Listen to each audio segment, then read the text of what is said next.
ಇನ್ನೇನು ಯುದ್ಧ ಮುಗಿದೇ ಬಿಡ್ತು ಅಂತ ಜಗತ್ತು ನಿಟ್ಟುಸಿರು ಬಿಡ್ತಿರಬೇಕಾದ್ರೆ ಪಾಕಿಸ್ತಾನ ನೆಲದಿಂದ ಜಗತ್ತಿಗೆ ಶಾಕ್ ಸಿಕ್ಕಿದೆ. ಅಮೆರಿಕ ಹಾಗೆ ಇರಾನ್ ನಡುವೆ ನಡೆದಂತಹ ಕದನ ವಿರಾಮ ಮಾತುಕತೆ ಸಂಪೂರ್ಣ ವಿಫಲವಾಗಿದೆ. ಈ ವೈಫಲ್ಯಕ್ಕೆ ಎರಡೂ ದೇಶಗಳು ಪರಸ್ಪರರನ್ನ ದೂರಿದ್ದಾವೆ. ಇತ್ತ ಮಧ್ಯಪ್ರಾಚ್ಯದಲ್ಲಿ ಮತ್ತೆ ಪರಿಸ್ಥಿತಿ ಉದ್ವಿಗ್ನವಾಗುವಂತಹ ಸನ್ನಿವೇಶ ದಟ್ಟವಾಗ್ತಾ ಇದೆ.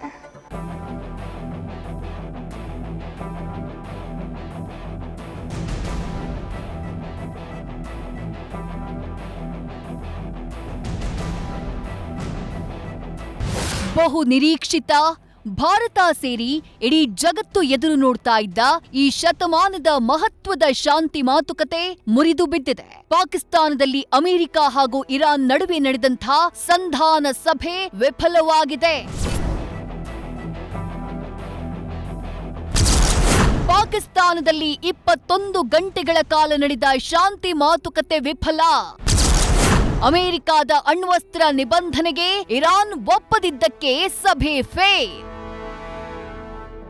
ಒಂದು ವಿಶ್ವದ ದೊಡ್ಡಣ್ಣ, ಮತ್ತೊಂದು ಮಧ್ಯಪ್ರಾಚ್ಯದ ಚಕ್ರವರ್ತಿಯಾಗೋಕೆ ಹವಣಿಸ್ತಾ ಇರೋ ಇರಾನ್. ಈ ಎರಡೂ ದೇಶಗಳು ಸೇರಿ ಪಾಕಿಸ್ತಾನದ ಇಸ್ಲಾಮಾಬಾದ್ನಲ್ಲಿ ನಡೆಸಿದಂತಹ ಸಂಧಾನ ಸಭೆ ಮುರಿದು ಬಿದ್ದಿದೆ. ಮಧ್ಯಪ್ರಾಚ್ಯ ಯುದ್ಧ ನಿಲ್ಲಿಸೋಕೆ ಇರಾನ್ ಜೊತೆ 21 ಗಂಟೆಗಳ ಮಾತುಕತೆ ನಡೆದ್ರೂ ಯಾವುದೇ ಪ್ರಗತಿ ಕಂಡಿಲ್ಲ.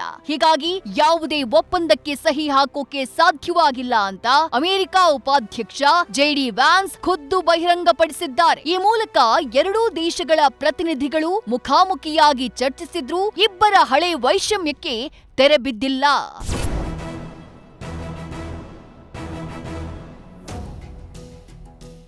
ಸುದೀರ್ಘ ಹೈ ವೋಲ್ಟೇಜ್ ರಾಜತಾಂತ್ರಿಕ ಸಂಘರ್ಷ ಯಾವುದೇ ಫಲಿತಾಂಶವಿಲ್ಲದೆ ಅಂತ್ಯಗೊಂಡಿದೆ. ಇನ್ನು ಮಾತುಕತೆ ವಿಫಲವಾದ ಬಳಿಕ ಬಹಿರಂಗವಾಗಿಯೇ ಅಸಮಾಧಾನ ಹೊರಹಾಕಿದ ಜೆಡಿ ವ್ಯಾನ್ಸ್, ನಾವು ಸತತ 21 ಗಂಟೆಗಳ ಕಾಲ ಮಾತುಕತೆ ನಡೆಸಿದ್ರೂ ಯಾವುದೇ ಒಪ್ಪಂದಕ್ಕೆ ಬರುವುದಕ್ಕೆ ಸಾಧ್ಯವಾಗಿಲ್ಲ ಅನ್ನೋದು ಇರಾನ್ಗೆ ಕೆಟ್ಟ ಸುದ್ದಿ ಅಂತ ಒತ್ತಿ ಒತ್ತಿ ಹೇಳಿದ್ರು.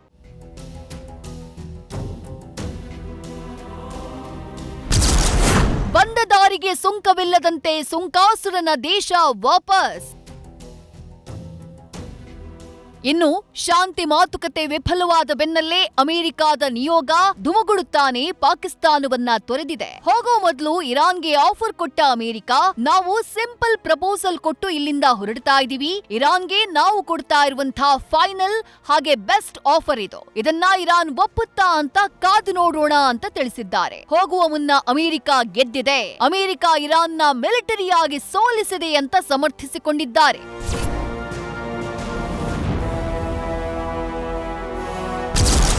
ಶಾಂತಿ ಮಾತುಕತೆಯ ಮಧ್ಯಸ್ಥಿಕೆ ಮುಂದುವರಿಸ್ತೀವಿ ಎಂದ ಪಾಕ್.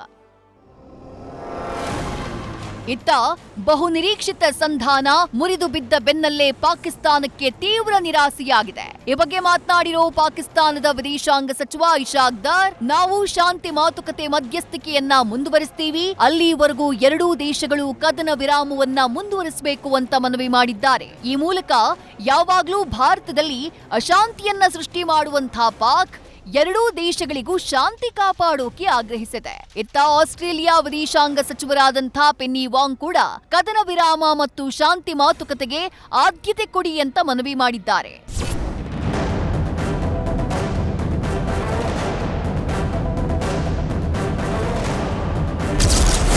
ಮಾತುಕತೆ ವಿಫಲವಾಗಿದ್ದಕ್ಕೆ ಅಮೆರಿಕದ ಅಸಮಂಜಸ ಬೇಡಿಕೆಗಳೇ ಕಾರಣ.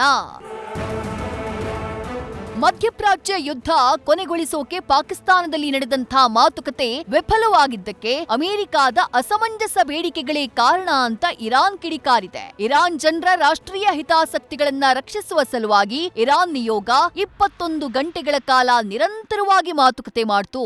ಹಾರ್ಮುಜ್ ಜಲಸಂಧಿಯ ಜಂಟಿ ನಿರ್ವಹಣೆ ಮತ್ತು ಅಣ್ವಸ್ತ್ರ ಪ್ರಯೋಗದ ನಿಬಂಧನೆ ಸೇರಿದಂತೆ ಹಲವು ಅಸಾಧ್ಯ ಬೇಡಿಕೆ ಇಟ್ಟಂತಹ ಕಾರಣಕ್ಕಾಗಿ ಒಪ್ಪಂದ ಮುರಿದಿದೆ ಅಂತ ಹೇಳಿದೆ. ಮಾತ್ರವಲ್ಲ, ಮತ್ತೊಂದು ಸುತ್ತಿನ ಮಾತುಕತೆ ನಡೆಯಲಿದೆ ಅಂತಾನೂ ಹೇಳಿದೆ. ಒಟ್ಟಾರೆ ಅಮೆರಿಕ ವರ್ಸಸ್ ಇರಾನ್ ನಡುವಿನ ಸಂಧಾನ ಸಭೆ ವಿಶ್ವಾಸದ ಕೊರತೆಯೋ ಅಥವಾ ಅತಿಯಾದ ಬೇಡಿಕೆಗಳಿಂದಾನೋ ವಿಫಲವಾಗಿದೆ. ಈ ಶಾಂತಿ ಮಾತುಕತೆ ವಿಫಲವಾದ ಬೆನ್ನಲ್ಲೇ ಮಧ್ಯಪ್ರಾಚ್ಯದಲ್ಲಿ ಮತ್ತೆ ಪರಿಸ್ಥಿತಿ ಉದ್ವಿಗ್ನವಾಗುವ ಸಾಧ್ಯತೆ ದಟ್ಟವಾಗಿದೆ. ಅಲ್ಲದೆ ಈ ಮೊದಲೇ ಟ್ರಂಪ್ ಹೇಳಿರುವಂತೆ ಇರಾನ್ ವಿರುದ್ಧ ಅಮೆರಿಕ ಮತ್ತಷ್ಟು ಮಗದಷ್ಟು ನಿರ್ಬಂಧ ಹೇರುವ ಸಾಧ್ಯತೆಯನ್ನ ತಳ್ಳಿ ಹಾಕುವಂತಿಲ್ಲ. News first bureau. News first ನಿರ್ಭೀತಿಯಿಂದ ನಿಮ್ಮ ಪರವಾಗಿ.